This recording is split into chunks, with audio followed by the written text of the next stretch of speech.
Hello, ഞാനിന്ന് നിങ്ങൾക്ക് കൊണ്ടുവന്നിട്ടുള്ള വിഷയം ഇപ്പം തേപ്പ് എന്ന് പറഞ്ഞാൽ പൊതുവേ എല്ലാവരും പറയുന്നൊരു വിഷയമാണല്ലോ.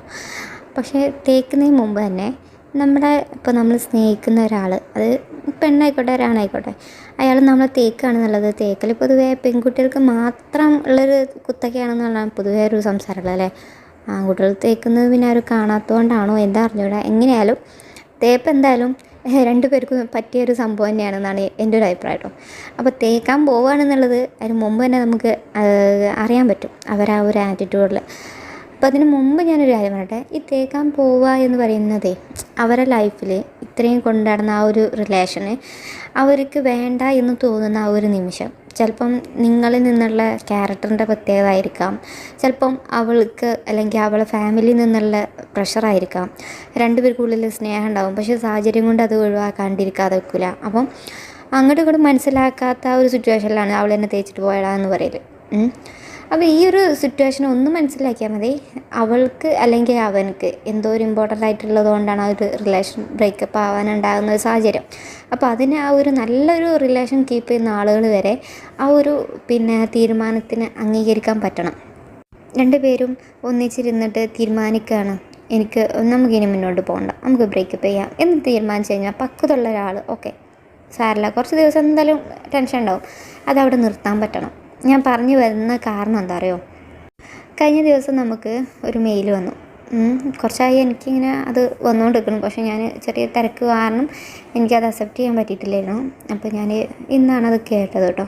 അപ്പോൾ എന്താ വെച്ചാൽ അവൻ്റെ ലൈഫിൽ അവന് പരിചയമുള്ളൊരു പെൺകുട്ടിയായിട്ട്, ഞാൻ എപ്പോഴും പറയുന്ന ഒരാളാണ്, നമ്മൾ പരിചയമുള്ളൊരു പെൺകുട്ടിനെ കല്യാണം കഴിക്കുകയാണെങ്കിൽ ലൈഫ് കുറേ സെറ്റാവും എന്നുള്ളത്. അപ്പം അവന് വിവാഹം കഴിച്ചിട്ടില്ല, പക്ഷെ അതിന് മുമ്പ് തന്നെ അവളായിട്ട് ഒന്ന് ജസ്റ്റ് പുറത്ത് പോയ സമയത്ത് അവൻ ജസ്റ്റ് ഒന്ന് അവളോട് ചെറിയൊരു നെഗറ്റീവായിട്ട് പെരുമാറി. അപ്പോൾ അത് അവൾക്ക് ഇഷ്ടമായില്ല എന്ന് മാത്രമല്ല, ആ ഒരൊറ്റ കാരണം കൊണ്ട് അവനോട് നിൻ്റെ ഒരു ക്യാരക്ടർ ഞാൻ മനസ്സിലാക്കി, നീ ഇത്രയും നെഗറ്റീവ് ആകുമെന്ന് വിചാരിച്ചില്ല, അവളെ ചീത്തയാക്കിയല്ലോ എന്നുള്ളൊരു ആറ്റിറ്റ്യൂഡിൽ അവൾ സംസാരിക്കുക.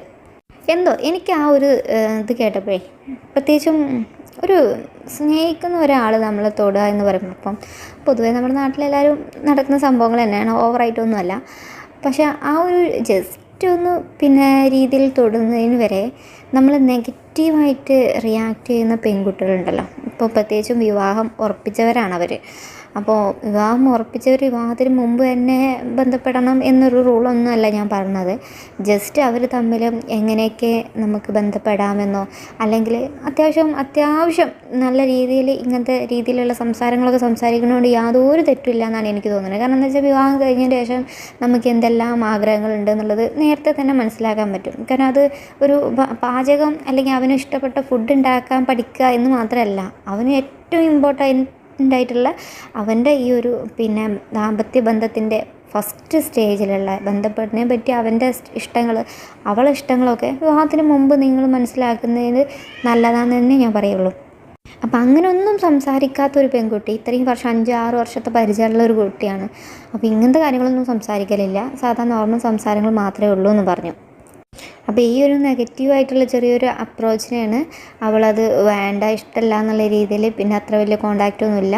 അപ്പോൾ ഈ കോണ്ടാക്റ്റൊന്നും ഇല്ല എന്ന് പറഞ്ഞാൽ തന്നെ ഇപ്പം നമ്മൾ ഏറ്റവും കൂടുതൽ ഒരു സ്ത്രീകളുടെ മനസ്സിനെ വെച്ച് ഞാൻ പറയുകയാണെ, നമ്മൾ ഏറ്റവും കൂടുതൽ സ്നേഹിക്കുന്ന ഒരു പുരുഷനെ നമ്മൾ ചെറിയൊരു കാരണം കൊണ്ട് പിണങ്ങിയിട്ടുണ്ടെങ്കിൽ അവനായിട്ട് നമുക്ക് പിണങ്ങാൻ പറ്റില്ല. അവൻ അഥവാ പിണങ്ങിയിട്ടുണ്ടെങ്കിൽ ഏതൊരാളെ മനസ്സിലും വല്ലാത്തങ്ങനെ എന്താ പറയുക, വല്ലാത്തൊരു ഇറിറ്റേഷനായിരിക്കും. അത് ആൺകുട്ടികൾക്കും ഉണ്ടാവും പെൺകുട്ടികൾക്കും ഉണ്ടാവും, ആ ഒരു പിണക്കം മാറുന്നത് വരെ. അപ്പോൾ അതുകൊണ്ട് തന്നെ എത്ര വാശിയിൽ പിണങ്ങുകയാണെങ്കിലും അങ്ങോട്ടും ഇങ്ങോട്ടും മിണ്ടാനുള്ള ചില സാഹചര്യങ്ങളുണ്ടാകും. പക്ഷേ ചിലവരുണ്ട് കേട്ടോ, ഇങ്ങോട്ടേക്ക് വന്ന് മിണ്ടട്ടെ എന്നുള്ള ഒരു ആറ്റിറ്റ്യൂഡിൽ വാശി കൂടുതലുള്ള ആളുകളുണ്ട്.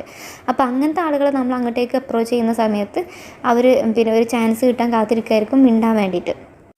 ഇത് യാതൊരു ചാൻസും ഇല്ലാതെ അങ്ങോട്ടും ഇങ്ങോട്ടും പോയിട്ടും യാതൊരു മൈൻഡും വെക്കാണ്ട് ആളങ്ങനെ അവോയ്ഡ് ചെയ്യുന്ന രീതിയിൽ സംസാരിച്ച് മുന്നോട്ട് കൊണ്ടുപോകുമ്പോൾ ഐ തിങ്ക് ഞാൻ പറയുകയാണ്, അങ്ങനത്തെ ഒരു റിലേഷൻ മുന്നോട്ട് കൊണ്ടുപോകാണ്ടിരിക്കുകയാണ് ബെറ്റർ. കാരണം അവർക്ക് മെൻ്റലി ഇപ്പം അവൾ പറഞ്ഞൊരു കാരണമുണ്ട്, അവൻ്റെ നെഗറ്റീവ് ആറ്റിറ്റ്യൂഡാണ്.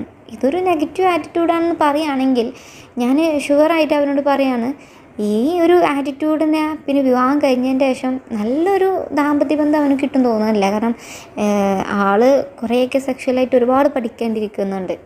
ചിലപ്പം ഇവനായിട്ട് അങ്ങനെ ഒരു രീതിയിൽ കണ്ടിട്ടില്ല എന്നുണ്ടെങ്കിൽ പെൺകുട്ടികൾക്ക് ഒരാണിനെ, ഞാൻ ഇതിന് മുമ്പൊരു വീഡിയോയിൽ തന്നെ ഇത് പരാമർശിച്ചിട്ടുണ്ട്, പെൺകുട്ടികൾക്ക് ഒരു ആൺകുട്ടിനെ സെക്ഷുവലായിട്ട് കാണണമെന്നുണ്ടെങ്കിൽ അത് ഒരുപാട് ഇഷ്ടം തോന്നും. പക്ഷേ എല്ലാ ആൺകുട്ടികളോടും തോന്നുന്ന ഇഷ്ടം സെക്ഷൽ ആവണമെന്നില്ല. അപ്പോൾ വിവാഹം കഴിക്കുക എന്ന് പറയുമ്പോഴും ഇപ്പോൾ രണ്ടുപേരും നല്ല രീതിയിൽ അറ്റാച്ച്മെൻറ്റ് മുന്നോട്ട് പോവുകയാണ്. പക്ഷേ വിവാഹം കഴിക്കുക എന്ന് പറയുമ്പോൾ ശരിക്കും അവിടെ അങ്ങനത്തെ ഒരു ഫീല് വരേണ്ടതാണ്. അങ്ങനത്തെ ഒരു ഫീല് വന്നിട്ടില്ല എന്നുണ്ടെങ്കിൽ ചിലപ്പോൾ അവൾ സ്റ്റിൽ ചിലപ്പോൾ ഫ്രണ്ട്ഷിപ്പ് എന്നുള്ള ഒരു രീതിയിൽ മാത്രമേ നിൽക്കുന്നുണ്ടാവുള്ളൂ. ആ ഒരു അറൗണ്ടിൽ നിൽക്കുന്ന ഒരു പെൺകുട്ടിനെ ഭർത്താവ് എന്നുള്ള രീതിയിൽ കൺസെപ്റ്റ് ചെയ്യാൻ ചിലപ്പോൾ അവൾക്ക് ഒരുപാട് ബുദ്ധിമുട്ടുണ്ടാവും. അപ്പോൾ അങ്ങനത്തെ ഒരാളെ നമ്മൾ ലൈഫിലേക്ക് കൊണ്ടുവന്നാൽ, കാരണം എപ്പോഴും പെൺകുട്ടികൾക്ക് എല്ലാവരും ഒരുപോലെ കാണാൻ പറ്റില്ല. ഇപ്പോൾ പലരും അറിയില്ല പെൺകുട്ടികൾ, സ്ത്രീകൾ പൊതുവെ എല്ലാവരും ഒരുപോലെ പിന്നെ സെക്ഷലായി തന്നെ യൂസ് ചെയ്യുന്നവരുണ്ടെന്ന്. അങ്ങനത്തെ സ്ത്രീകളുണ്ടാവാം. പക്ഷേ മെജോറിറ്റി സ്ത്രീകൾ ഒരാളെ സ്നേഹിച്ചാൽ അവൾക്ക് ചങ്ക് പറിച്ച് കൊടുക്കുന്ന ആറ്റിറ്റ്യൂഡാണ്. കാരണം അവർ വേറൊരാളെ എത്ര തന്നെ അവളായിട്ട് അപ്രോച്ച് ചെയ്താലും അവൾക്ക് വേറൊരാളോടും വികാരം തോന്നാൻ സാധ്യത കുറവാണ്. അപ്പം ഇങ്ങനത്തെ ഒരാളോട് തോന്നുന്ന ആ ഒരു വികാരം അതിൽ തന്നെ ഉറച്ചു നിൽക്കുന്ന സ്ത്രീകളായിട്ട് തന്നെ നമുക്ക് കാണാം. പിന്നെ പുരുഷന്മാർ പൊതുവെ ഭർത്താക്കന്മാരെ വഞ്ചിക്കുന്ന സ്ത്രീകളുണ്ടല്ലോ എന്ന് നിങ്ങൾക്ക് ചിന്തിക്കാം. അങ്ങനത്തെ സ്ത്രീകൾ എന്താണെന്ന് വെച്ചാൽ ഭർത്താവിനോടുള്ള ആ സ്നേഹം കുറഞ്ഞതുകൊണ്ടാണ് വേറൊരാളോട് പോകുന്നത്.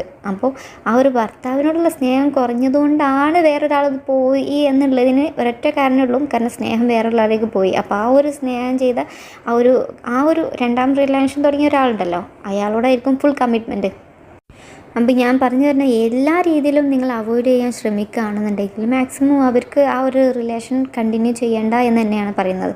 പിന്നെ അവർ പറഞ്ഞു കുറച്ചും കൂടി ടൈം താന്ന്. ആ ടൈം പറഞ്ഞാൽ ടൈം കൊടുക്കണം. കാരണം അവൾ പിന്നെ മെസ്സേജ് അയക്കാൻ അവളോട് പറയാം, ഞാൻ നിൻ്റെ മെസ്സേജിന് വേണ്ടിയിട്ട് ഞാൻ വെയിറ്റ് ചെയ്യണം, നിനക്ക് ഈ റിലേഷൻ കണ്ടിന്യൂ ചെയ്യാൻ താല്പര്യം ഉണ്ടെങ്കിൽ ഏത് ടൈമിലും എന്നെ ഒന്ന് മെസ്സേജ് അയച്ചാൽ മതി. കാരണം നമുക്ക് രണ്ട് പേർക്കും റിലേഷൻ താല്പര്യം ഉണ്ടെങ്കിലേ കണ്ടിന്യൂ ചെയ്തിട്ട് കാര്യമുള്ളൂ എന്ന് ഷുവറായിട്ട് പറയാൻ പഠിക്കണം. കാരണം നമ്മളോട് എപ്പോഴും പറയുന്നൊരു വേർഡ്സാണ് നോ എന്നുള്ളതിനെ നോ തന്നെ അക്സെപ്റ്റ് ചെയ്യാൻ പറ്റണം. അവൾക്ക് വേണ്ട എന്നുണ്ടെങ്കിൽ ആ വേണ്ട എന്ന് നിങ്ങളെ മനസ്സിനും പറഞ്ഞ് മനസ്സിലാക്കാൻ പറ്റണം. കാരണം നമ്മൾ ഒരുപാട് സ്നേഹിച്ച ഒരാളാണ്. അപ്പോൾ അയാൾ പെട്ടെന്ന് നമ്മളോട് ഇങ്ങനെ പെരുമാറുമ്പോൾ നമ്മൾ ഫുൾ ടൈം അവർക്ക് വേണ്ടി സ്പെൻഡ് ചെയ്യുമ്പോൾ നമുക്ക് അക്സെപ്റ്റ് ചെയ്യാൻ പറ്റാത്തൊരു വിഷയമാണത്. പക്ഷേ അങ്ങനത്തെ ഒരാളെ നമ്മൾ ലൈഫിലേക്ക് വീണ്ടും എനിക്ക് നിന്നെ പിരിയാൻ പറ്റുന്നില്ലടാ എന്നും പറഞ്ഞ് നമ്മൾ അവരെങ്ങനെ കൂട്ടിക്കൊണ്ട് നടക്കുമ്പം അവർക്ക് നമ്മൾ സ്നേഹിക്കുന്ന അത്ര സ്നേഹം നമ്മൾ കൂടെ ഇല്ല എന്നുണ്ടെങ്കിൽ തീർച്ചയായിട്ടും അവരെ പാട്ടിനങ്ങോട്ട് വിട്ടേക്കണം. അതിന് മനസ്സിനെ പറഞ്ഞ് പഠിക്കണം കേട്ടോ. കാരണം അത് അത്ര എളുപ്പം, ഞാൻ ഈ പറഞ്ഞ പോലെ അത്ര എളുപ്പമുള്ള സംഭവമൊന്നുമല്ല. നമ്മൾ മാക്സിമം അവരെ ആ ഒരു ഏരിയയിൽ നിന്നൊക്കെ നമ്മൾ മാറി നിൽക്കണം. അവരെ ഓർമ്മകൾ വരുന്നതിൽ നിന്ന് നമ്മൾ മാറി നിൽക്കണം. അങ്ങനെ ഒരുപാട് നമ്മൾ മൈൻഡിൽ കുറേ സെറ്റാക്കാനുണ്ട്. പിന്നെ എപ്പോഴും നമ്മൾ ചിന്തിക്കണം, നമ്മൾ ചിന്തിക്കുന്നത് നെഗറ്റീവാണോ അഥവാ ഞാൻ ചിന്തിക്കുന്നത് ശരിയാണോ അല്ലേ എന്നുള്ള തീരുമാനമാണ് നമുക്ക് പ്രൂവ് ചെയ്ത് കിട്ടേണ്ടത്. അപ്പം അത് അവളോട് തന്നെ കറക്റ്റായിട്ട് ചോദിക്കുക. അവളെ ആൻസർ എന്താണോ അത് നമ്മൾ വിശ്വസിക്കാൻ ശ്രമിക്കുക. ഏതൊരാളോടും നിൻ്റെ ലൈഫിൽ ഇനി ഞാൻ വേണ്ടേ എന്നുള്ളൊരു ചോദ്യത്തിന് നോ എന്നുള്ള ആൻസർ പെട്ടെന്ന് തരുന്നുണ്ടെങ്കിൽ ഷുവറായിട്ട് ചിന്തിച്ചോ, അത്ര മതി അവരെ ലൈഫിൽ നമുക്കുള്ള സ്ഥാനം എന്നുള്ളത്. പകരം അങ്ങനെ ചോദിച്ചാൽ ഞാൻ എന്താ പറയുക എന്നുള്ള രീതിയിലോ ആ ഒരു ചോദ്യത്തിൽ സ്റ്റക്കായി നിൽക്കുന്ന ഒരു സിറ്റുവേഷനൊക്കെ ഉണ്ടെങ്കിൽ അവരുടെ ഉള്ളിൽ ആ ഒരു സ്നേഹം കുറച്ച് ബാക്കിയുണ്ടെന്ന് തന്നെ ചിന്തിക്കാം. എപ്പോഴും അവരെ മനസ്സിൽ നമ്മൾക്കുള്ള സ്ഥാനം അത് മനസ്സിലാക്കാൻ ശ്രമിക്കണം. എങ്കിലേ അവരെ നമ്മൾ സ്നേഹിക്കാൻ പോകാവൂ. അല്ലെങ്കിൽ ഒരുപാട് നമ്മൾ വേദനിക്കേണ്ടി വരും. പിന്നെ പലപ്പോഴും പറയേണ്ട ഒരു വാക്കാണ്, നമ്മൾ ഒരാളെയും 100% സ്നേഹിക്കാൻ പോകരുത്. കാരണം ഏത് നിമിഷം ഏതൊരാളെ മനസ്സും മാറും. അപ്പം ഒരു ലിമിറ്റ് വെച്ചിട്ട് എല്ലാവരോടും സ്നേഹം കീപ്പ് ചെയ്യാൻ ശ്രമിക്കുക. എന്നാൽ കൂടുതലൊന്നും വേദനിക്കേണ്ടി വരില്ല. പിന്നെ ഫസ്റ്റ് നല്ലൊരു ബ്രേക്കപ്പ് പിന്നെ നേരിടാൻ കഴിവുള്ള ഒരാൾക്ക് ലൈഫിൽ പിന്നെ എന്തും നേരിടാൻ പറ്റുന്ന, കാരണം അത്രയും സ്ട്രെസ്സിൽ ലൈഫ് മുന്നോട്ട് പോകുന്ന ഒരു സമയത്തിന് മാക്സിമം കൺട്രോൾ ചെയ്ത് ലൈഫ് മുന്നോട്ട് കൊണ്ടുപോകുമ്പോൾ പിന്നീട് വരുന്ന എല്ലാ പ്രശ്നങ്ങളും നമുക്ക് തരണം ചെയ്യാൻ പറ്റും. അപ്പോൾ നല്ലൊരു ലൈഫിനും വേണ്ടിയിട്ട് ഞാൻ ആശംസിക്കുകയാണ്.